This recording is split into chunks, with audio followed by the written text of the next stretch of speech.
Recreational marijuana gets another chance in front of voters this November.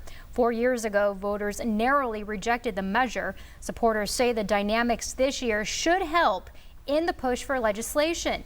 And as News 4 Tucson's Eric Fink tells us, opponents are ready to fight just as hard. For the second time in 4 years, Arizona voters will decide the fate of recreational marijuana. If Prop 207, the Smart and Safe Arizona Act, passes, our state would be the 12th nationwide to legalize recreational pot. Tucson's Mo Asnani owns 2 medical marijuana dispensaries. People nowadays feel that cannabis is normalized, be it for medical use or for adult use. It has become part of the American ecosystem. Recreational cannabis could give a big jolt to Arizona's economy. One study estimates more than $300 million a year.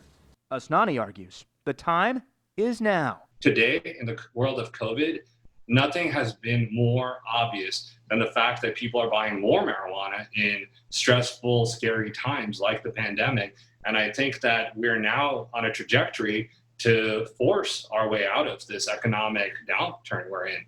This is a scheme to allow them to turn Arizona into a commercial marijuana state where they reap millions upon millions of dollars and the rest of us pay the price. Yavapai County Attorney Sheila Polk has long been on the front lines opposing recreational marijuana. She says any dollars the state takes in will be offset by expenses in other areas. Healthcare, education, prosecuting DUIs, lost lives from people who are killed on our roadway by marijuana impaired drivers. Legalized marijuana means more people using, means more stone drivers.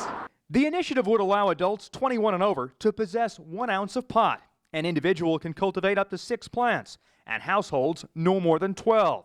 There would be an additional 16% tax on the sale of marijuana, and it would still be illegal in public places, including parks, restaurants, and sidewalks. The Arizona legislature cannot fix it if it passes. When a law becomes a law at the ballot box through this initiative process, the governor can't veto it and the legislature can't fix it. But Asnani believes Arizona is now ready to make the leap. I think the country has changed so much in the last few years that there's certain sides of this argument that are completely moot. We have all the right ingredients to make it happen in 2020. If it passes, recreational pot will go on sale April 5th, 2021. We've got you covered. I'm Eric Fink, News 4 Tucson.